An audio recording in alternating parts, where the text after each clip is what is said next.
define a realistic and ambitious goal with the proper way of tracking them and making sure that you are really hitting the nail on the head. What differentiates a typical home and living customer than a fashion customer? There are thousands of failures, but we try to have a lot of small ones so that we can also identify faster the bigger win. How are you structured? You have a lot of employees. How are you structured so as to maximize collaboration across teams? Try to listen and try to see what is not immediate to see.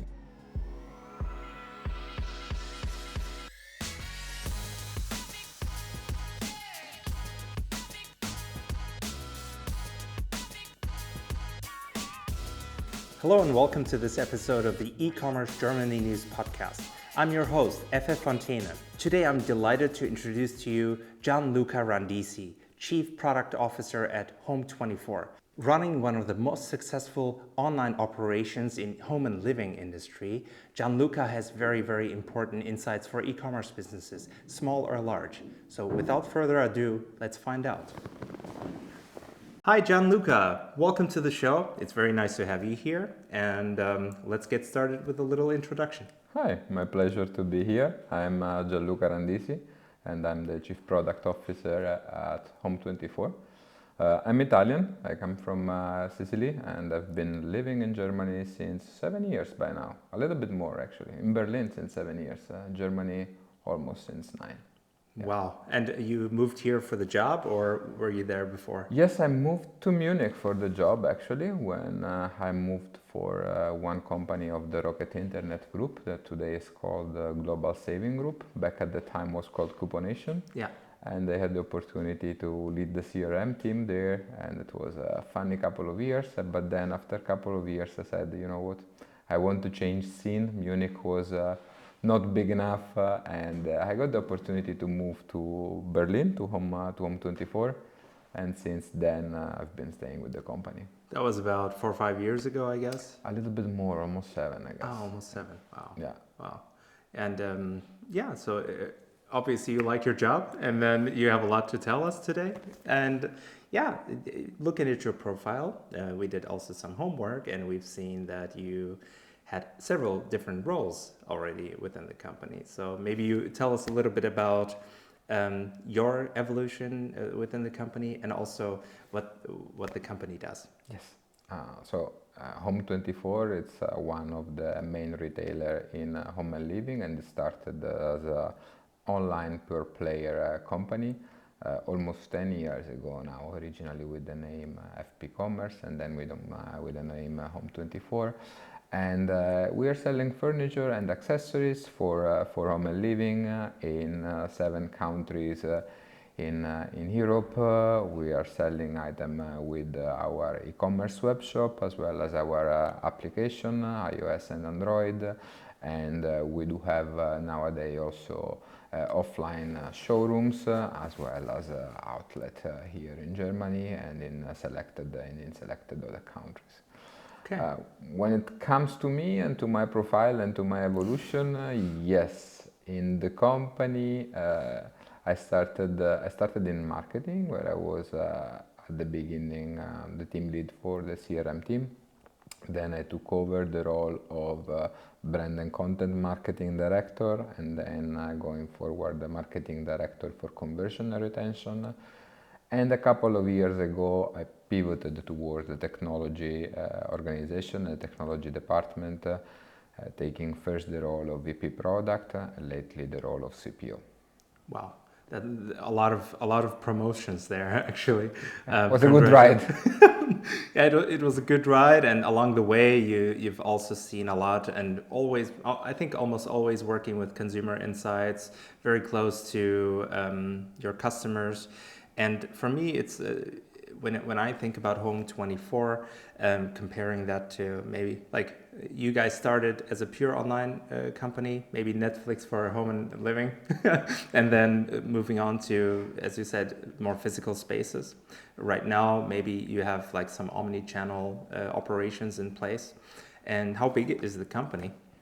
So the company today is quite sizable because we recently, 1 year and a half ago, we bought another company called Butlers.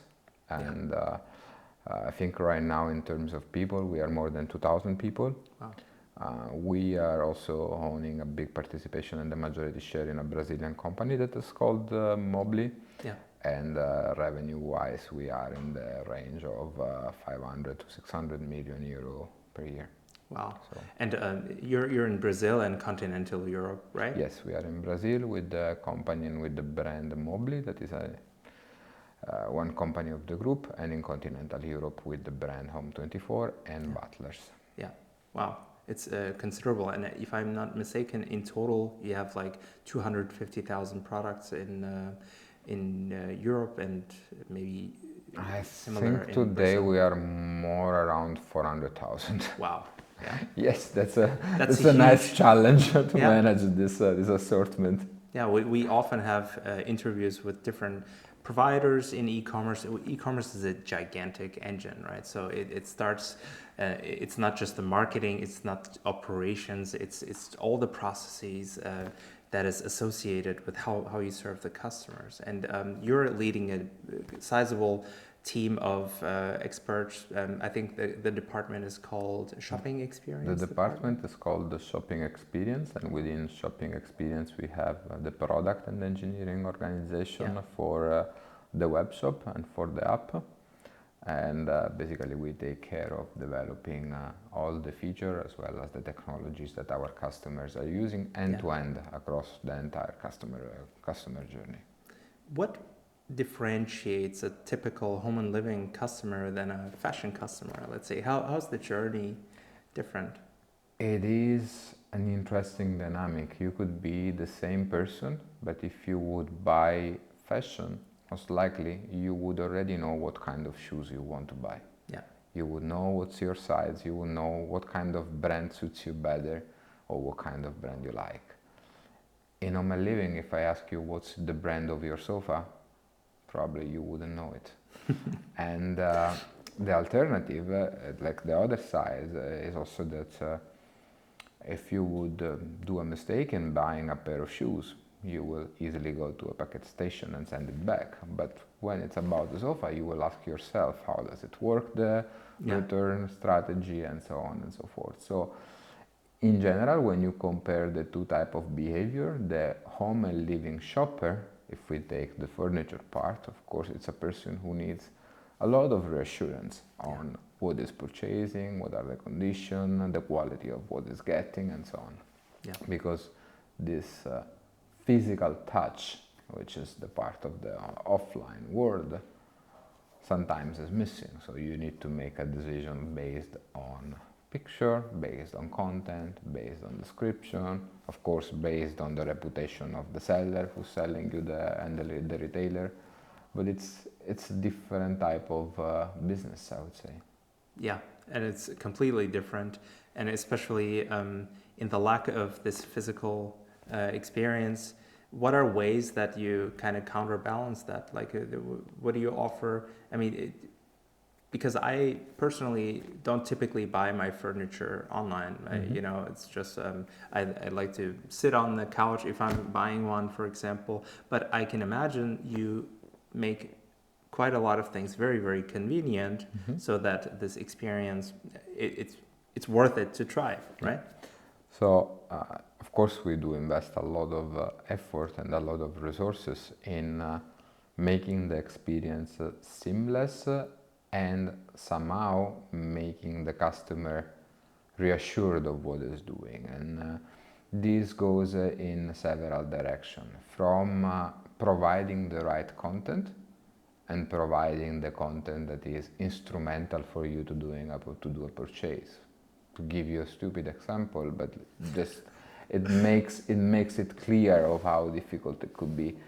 Like when you buy a sofa, the fabric of the sofa that you are buying might give you a different impression depending on the light of the room where you are. Or even the color.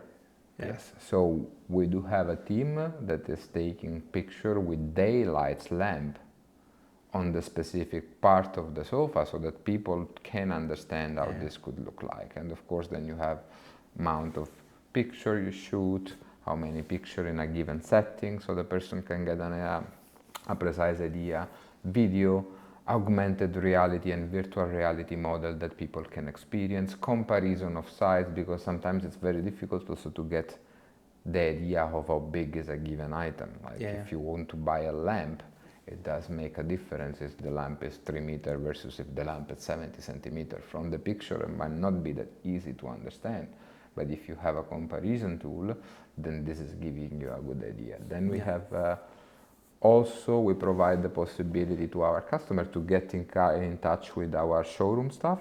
So also to get in a web call and have someone explaining you the product or even showing you. So connecting the online and offline world. For product in fabrics, we are sending free of charge the fabric samples to our customers so that they can even feel, experience and touch the product earlier. And then of course there is the entire policy on the return of the process, how do you make it easy and all those kind of things. So it's a lot of investment in feature and content, I'd say. 2 questions. While you're talking about augmented reality and virtual reality, what's your take on stuff like the upcoming emerging metaverse, and whether or not that would be part of the experience of your customers in the future, or maybe it already is? I think like when you go to the Baltic Sea, you will put your feet on the water little by little, and this is also how do I see. We do see today a lot of trend, and it's good to experiment and get familiar with them. I see a lot of very interesting things. We are also doing some tests with some 3D planning companies where, for example, we try to, based on the production of the model of our item, we also enable our people in the showroom to make complete interior projects for our customers. So if you go to our showroom today, you will find an experienced interior designer that, depending on your need, will make you a project for your entire room with our furniture, and you will see and you will experience this project thanks to 3D and thanks to augmented reality, and you will see exactly how does it look. So it's an area where we are investing, where we are scaling, where we are trying to get also the sense of the traction of the customers and going forward with that. Those are definitely very useful ways where you can make up for the lack of the physical touch, I guess. Absolutely. Yeah. And I know that you work with a lot of data, and you try to understand your customers, and these types of input and like insights flow into your product strategy. Can you tell us a little bit about what kind of data that you look at in order to understand your customers better, in order to give them a better product or better products? What's your strategy there? So we always look at aggregated behavioral data first to understand how our customers are interacting with the different parts of our shop. I think what is important here is to make sure that you have the right tracking in place, the right event tracking in place, so that you can really understand how people are interacting with the different part of the website or with the different features that you are trying to launch and so on. And when it comes to understanding success, as a person in change of product, you need to be really, really clear in identifying how success looks like for a given feature, for a given new product, for a given development, because you need to have an holistic view and you need to understand what could be all the cause effect and all the data that you might change with a single thing. It doesn't make sense that you now try to develop a feature that is going to help you sell better, that you improve your sales volume by 5% if then you improved or like actually you made worse your return rate by 20%. So trying to make sure that you have a complete view of the effect of what you are doing, trying to measure it and see how the customers are navigating your element. We are lately investing a lot since 1 year and a half also in trying to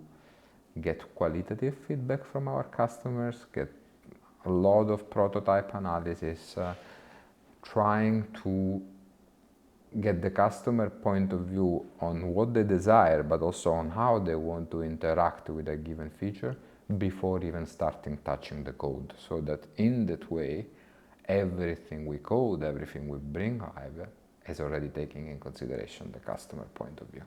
Yeah. Because in the past, and I think this is normal to all the product organization, out of the entire output of an organization, actually 10 to 20% it's what actually is successful. And for me, this was really mind-blogging. I wanted to understand how from 10, 20% we could go to 60, 80% of stuff that were really delivering value. It's incredible. And I'm also wondering, like, you were talking about making it easy to, like, these return process, for example. Returns are huge in e-commerce, right? So, and to understand the customer needs and to give them the right products, there are many ways that you can also reduce the return rates, I believe. Could you give us a little bit of insight in terms of how your return rates are looking like? So now I think by the top of my head, it's nothing comparable with the fashion industry where the return are outrageous. We are ways below 10% of the sales volume. And sometimes it's really the little things that do impact the return in our business. It's really the fabric sample or the fabric picture under daylight or the dimension comparison. With the dimension comparison, actually we improved our returns quite a lot. So it is really about understanding things. God, we have a good infrastructure also in splitting the reason of the returns, and then we have an analytical team that is trying to trail back why the return was caused. And our business is kind of a beast on its own, because a return can be caused even not from us. Like if you buy a closet from us and our delivery partner is actually not putting it in the right way in the truck, there might be a risk that your closet is gonna get damaged just because it wasn't carried properly. And you will get a damaged item and then you will return it. So for us, having an understanding of why stuff are returned, it's helping us negotiating, it's helping us managing the relation with the external partner who are taking care of the operations and the fulfillment, as well as identifying from a commercial point of view what are potential quality or potential packaging things that we need to improve. Yeah, you've had several roles within the organization as well. You've been part of marketing, and now you're in charge of product. So I think all of these things cannot function in silos, right? So they have to be collaborative. They have to work with one another in order to be successful. Because one thing that you communicate in marketing, maybe something that you promise, can really have an impact on. It's a lot of people all of a sudden complaining or returning, and like that your NPS scores. It's all interconnected, right? So how are you structured? You have a lot of employees. How are you structured so as to maximize collaboration across teams? So there are two elements. The first element is the organizational structure of my department and my team.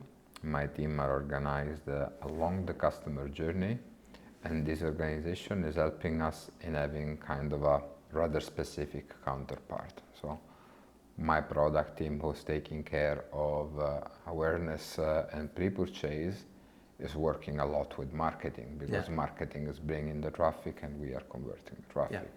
My team that is taking care of the notification and the post-purchase experience is working a lot with our operations team, because they are the ones. So this is already helping a lot. The nature of the design of our product organization being close to the customer journey and making sure that there is a business counterpart on that. And the second part, it's a continuous alignment in terms of communication, being as well commonality of objective. As a company, we have invested a lot of time, and we keep on investing time in trying to find our own right way of managing the company with the OKRs, for example. Yeah. I'm saying that because OKR is something that it does take a lot of iteration before you find the right setup for your organization. And now we are very happy because now we are in a position after several learning of defining clear company goals and then trying to align all the departments around these company goals. And in the past we had a little bit of everything. It was an interesting experiment to run. Yeah, that brings me to the idea. Like, I'm also curious, what are maybe 3 things that you seem to have had a very successful career, but maybe you can also tell us a little bit about some fuck ups that you've seen, some things that you tested that didn't work out. So, it's also important to see like success and getting things on a right track also requires failing at many things. You know what I mean? Could you tell us a little bit about your experience? Yeah, I think failing it's part of the process. Failing it's part of the learning. The question it's really more about when is the right time to fail.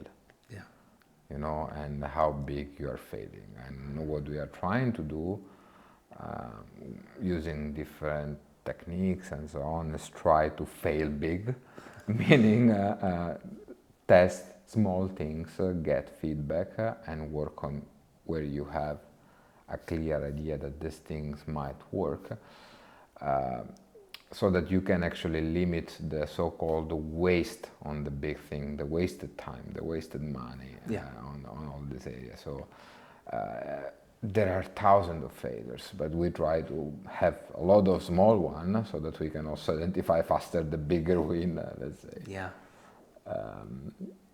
From the top of my mind, something I was pretty sure it would work and it didn't. Let me think. No, I'll come back to that later if it will come. I mean, you also seem very, very data driven, right? So, but we've run several interviews where also founders of very successful or like managers of very successful companies are telling us, yeah, we work with data, like maybe 70% we look at data and we take the decisions data driven, but there's like 20 to 30% where we trust our intuition. You know what I mean? Do you have also? And I think it's fine. Especially when it comes to looking long term, right? What do I mean? You can take and use the data to plan the short to the midterm, but when you're thinking about your vision, when you're thinking about your mission as a company and so on, you rarely will have enough data to have a very precise long shot into that. So there is going to be always a part of experimentation, always a part of faith, always a part where you say, if I invest on that, I can diversify myself, I can diversify a company, and I believe that this is going to be a successful strategy. Then, of course, you need to have also the ability of validating if this is still valid in a certain interval of time, that you can say, okay, it does make sense, it's going exactly where I wanted to, or no, now the data telling me that I did a big mistake, so I need to revert. Yeah, that's kind of what I was expecting to hear. It's like a nice little balance and having the processes to really confirm some hypotheses, right? And sometimes you have investments that are just considered strategic, and you do them even if there is not at the specific moment a super solid basis or a super solid comparison that you can take. Because when it's about investing in new areas, for example, in our business where we are, let's say, quite advanced in comparison with our competitors, especially in online and offline, in online area. Yeah, I can look at all the best practices in the world. I can look at all the best practices in UX, in brand, in business, and so on. But most of the time I will find innovations that are related to another industry. I can find a lot of innovation in fashion, in clothing and so on. I'm not sure that this data are indicative of the business, that this data, if I will use these as my level of confidence that something will work out for home and living, I'm not sure that this is the right thing. No. Because the business is completely different and the behavior is completely different. Yeah, and it's not a one-to-one comparison. So at some point it's going to be always, in some cases, an investment. Especially looking at the fact that you're very close to end consumers, you get lots of data. You probably also have a good say about consumer demand at the moment, right? We've seen during the Corona crisis huge interest within consumers to buy home and living items. It's kind of a branch that benefited from the pandemic, we could say. After that, we've ended up in a phase where consumer demand took a hit for many, many reasons. How do you see the development for the next 6 months or 1 year? Or how do you see the current situation? So there are currently data being published by big publishers as well as big payment providers as well, and what you see is that for sure you had a contraction of the demand, and actually even more was an increase of the price sensibility of the users. And what do you see? I think almost in every business, this is not only related to our business, is that people might spend, but they might spend less for the same thing.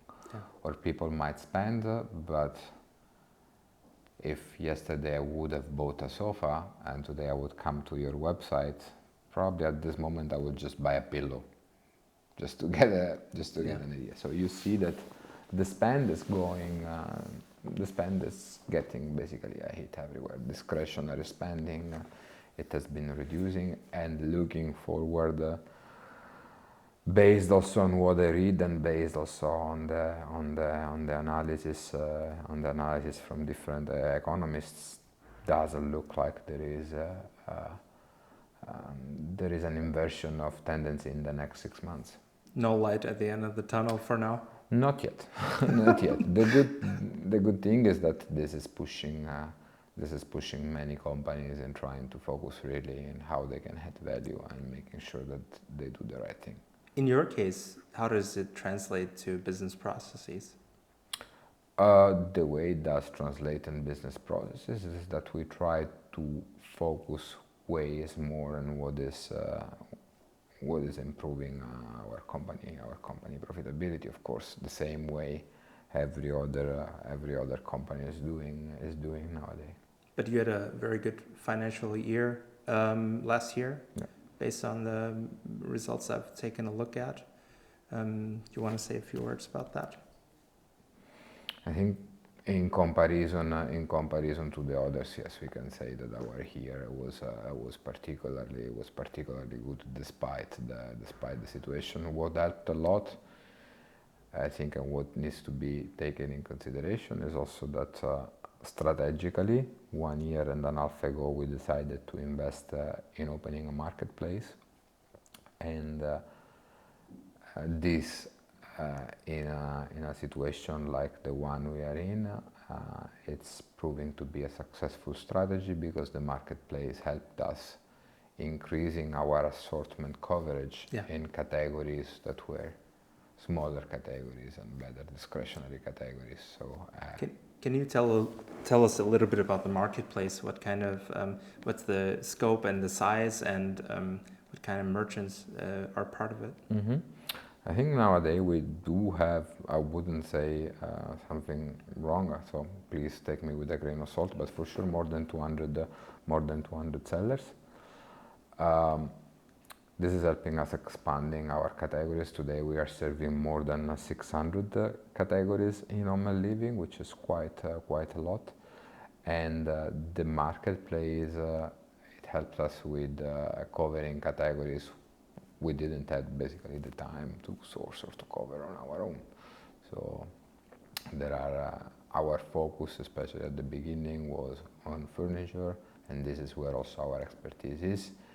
And now we have the possibility to offer a customer a wider range of product in home and living, and make sure that the customer doesn't have to come to Home24 only once every 10 years to buy his table, but can come to our company even every week or every 2 weeks because he wants to buy new decoration, because he needs to buy the curtain, because he needs to buy the bed sheets, because he wants to have new fork and knives, and so on and so forth. As part of the e-commerce Berlin Expo, we are in contact with many pure online e-commerce businesses, and some of those are also watching this podcast and listening to this podcast, where we love to give them practical tips of how to succeed in today's partially challenging situation. Do you perhaps have 3 concrete tips for any SMB e-commerce business to keep the boat afloat in these times? I think the first would be, don't try to do too many things at once. So focus, but really focus.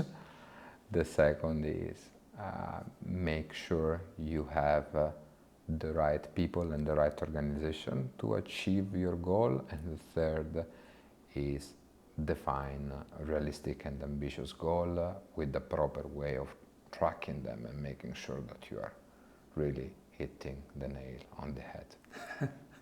Yeah, sounds very straightforward, but I guess it's like each merchant will have their own experience and how to translate that to day-to-day business. And it's easy to say focus in an interview. It's a little bit more difficult in the day-to-day, right?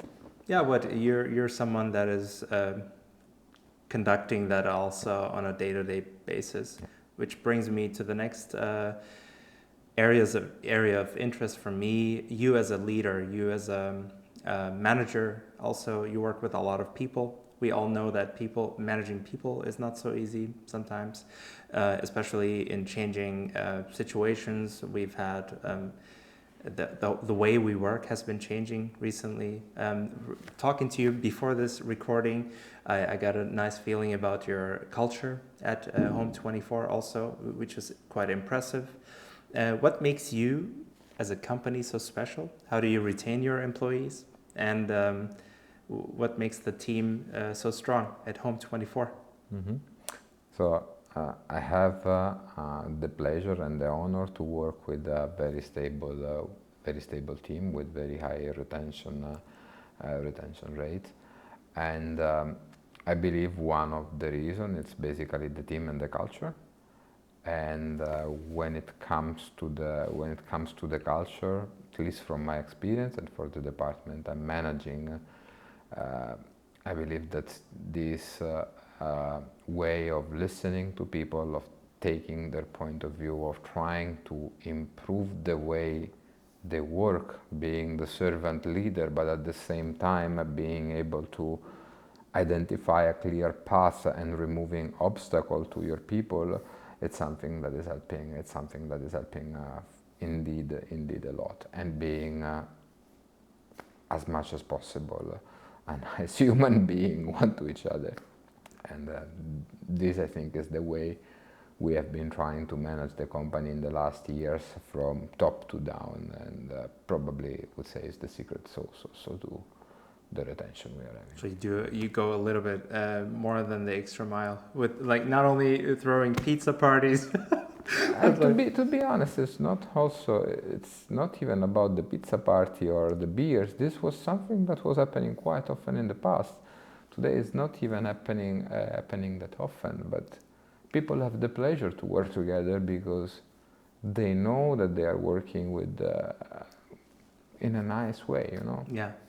It's but you're still primarily a pure online player with some physical offline editions, right?